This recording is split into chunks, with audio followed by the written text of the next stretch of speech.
Chevella MP ticket రావడము ఎట్లా ఉంది? కాంగ్రెస్ పార్టీలో ఎట్లా కనబడతా ఉంది? ఎంపీగా ఎలా మీ పావులు కలవబోతున్నారు ఇప్పుడు? Thank you Srinu. Congress party అభ్యర్థిత్వం ఖరారు చేసిన తర్వాత చాలామంది నాయకులతో మాట్లాడిన ఇక్కడ డెఫినెట్గా కాంగ్రెస్ మూడు ఉంది. ఎందుకంటే ఎప్పుడైతే 6 గ్యారెంటీలు అమలు కావని చెప్పి చాలా బలంగా ప్రజలు నమ్మినరో వేరే పార్టీలు చెప్పినప్పుడు అది నిజంగా కార్యాచరణలోకి వస్తున్నాయి కాబట్టి హ్యాపీగా ఉన్నారు.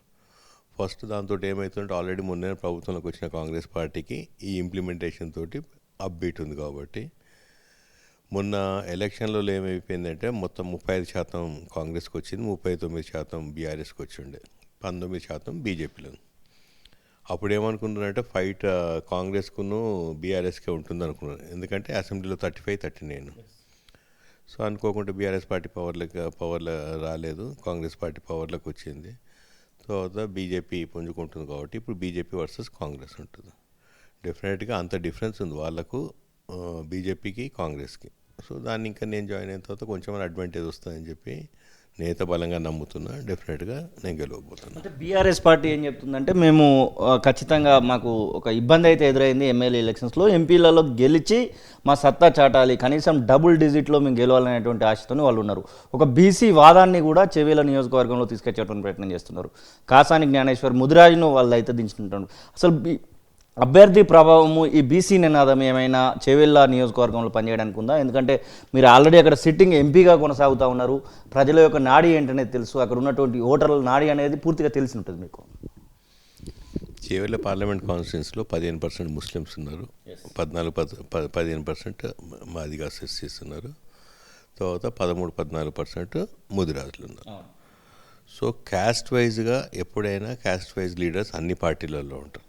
ఇవాళ ముదిరాజులు అన్ని 3 పార్టీలలో ఉంటారు, రెడ్డిస్ కూడా 3 పార్టీలలో ఉంటారు. కానీ ముస్లిమ్స్ ఎవరైతే 15% ఉన్నారో వాళ్ళు 100% కాంగ్రెస్ తోటి. మొన్ననే ఆల్మోస్ట్ వేసినారు, ఈసారి ఇంకా బలంగా కాంగ్రెస్కి వేస్తామంటారు. వాళ్ళైతే బీజేపీకి వేయరుగా. సో అడ్వాంటేజ్ అయితే పర్ఫెక్ట్గా కాంగ్రెస్కి ఉంటుంది. ఈ మిగతా క్యాస్ట్ ఈక్వేషన్స్ నడుస్తాయి, అన్ని ఈక్వేషన్స్ అన్నీ నడుస్తాయి. ఇక్కడ ఏది అడ్వాంటేజ్ వస్తే అది చేస్తారు. అంటే మొదట్లో అక్కడ పట్నం మహేందర్ రెడ్డికి సంబంధించినటువంటి వాళ్ళకే టికెట్ వస్తుందనేటువంటి ప్రచారం జరిగింది. వారికి టికెట్ ప్రస్తుతానికైతే మల్కాజ్గిరికి మార్చినటువంటి సందర్భం. వారు ఎలా సహకరిస్తున్నారు మీ గెలుపు కోసము? ఇంకెవరెవరు సహకరించేటువంటి అవకాశం కనబడతా ఉంది? ఎందుకంటే ఆ జిహెచ్ఎంసీ పరిధిలో ఉన్నటువంటి కొన్ని నియోజకవర్గాలు కూడా చేవేళ్ళ నియోజకవర్గానికి సంబంధించినవి. చేవేళ్ళ నియోజకవర్గం ఒక డిఫరెంట్ నియోజకవర్గం లాగా కనబడతా ఉంది. రూరల్ అండ్ ఇటు సిటీ పీపుల్ అందరు కనబడతా ఉంటారు కదా. డెఫినెట్గా చేవెళ్ళ పార్లమెంట్ కాన్స్టిట్యున్సీ వైవిధ్యభరితమైన కాన్స్టిట్యున్సీ. ఇటు అర్బన్ ఉంటుంది, అటు రూరల్ ఉంటుంది. రూరల్లో 10 లక్షల ఓట్లు ఉంటే ఇక్కడ 18-19 లక్షల ఓట్లు ఉన్నాయి. సునీత మహేందర్ రెడ్డి గారు వాళ్ళు మల్కాజ్గిరి టికెట్ ఇవ్వడము, వాళ్ళు అక్కడ బిజీ ఉంటారు. అయినా కానీ అందరం కాంగ్రెస్ పార్టీలో ఉన్నాం కాబట్టి వాళ్ళ వంతు వాళ్ళు సహకరిస్తారు. వాళ్ళే కాదు ఎవరైనా కాంగ్రెస్ శ్రేణులు ఎవరైనా సహకరిస్తారు. నేనేమంటానంటే పార్టీలకు అతీతంగా రాజకీయాలకు అతీతంగా పనిచేసిన నాయకుని నేను. గత 5 సంవత్సరాలు నా ఇంటికి ఎవరు వచ్చినా కూడా వాళ్ళు ఏ పార్టీ, ఏ కులము, ఏ మతం అని అడగకుండా నాతో సహాయం చేసిన, విద్యాపరంగా కావచ్చు, వైద్యపరంగా ఏ విధమైన ఏదైనా ఆఫీషియల్స్ హెల్ప్ పని ఉన్నవాడు. అందరు ఎప్పుడు అదే చెప్పేవారు, మా పార్టీ కూడా అడుగుతలేరు అన్న మీరు. నేను అడగను అన్న. రాజకీయాలు చేస్తాను, రాజకీయాలకు రాలేదు నేను సేవ చేయాలంటే నిజంగా రాజకీయం ఒక మాధ్యమం, పార్టీ ఒక మాధ్యమం అని వచ్చిన చాలా సాటిస్ఫాక్షన్ వచ్చింది.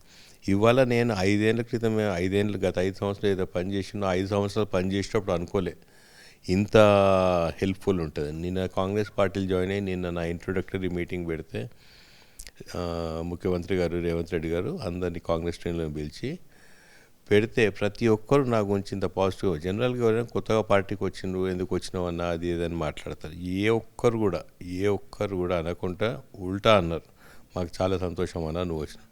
అదే సాటిస్ఫాక్షన్. నేనేమనుకున్నట్టే 5 సంవత్సరాలు నేను నిజంగా అంటే రాజకీయాలకు అతీతంగా పనిచేసింది ఇట్లా మారుతా అని అనుకోలే కదా. నేను ఎప్పుడు మా పార్టీ మారుతాను ఎప్పుడు అనుకోలే. కానీ చూడండి ఎలా ఉంటుంది. మనం రాజకీయాలు ఎప్పుడు ఓన్లీ 6 నెలల ముందు చేయాలి, ఎలక్షన్ల ముందు. నేను 100 సార్లు చెప్పిన 4.5 సంవత్సరాలు ప్రజలకు ఏం కావాలో చేద్దాం. 6 నెలలు డెఫినెట్గా రాజకీయాలు చేయాలి.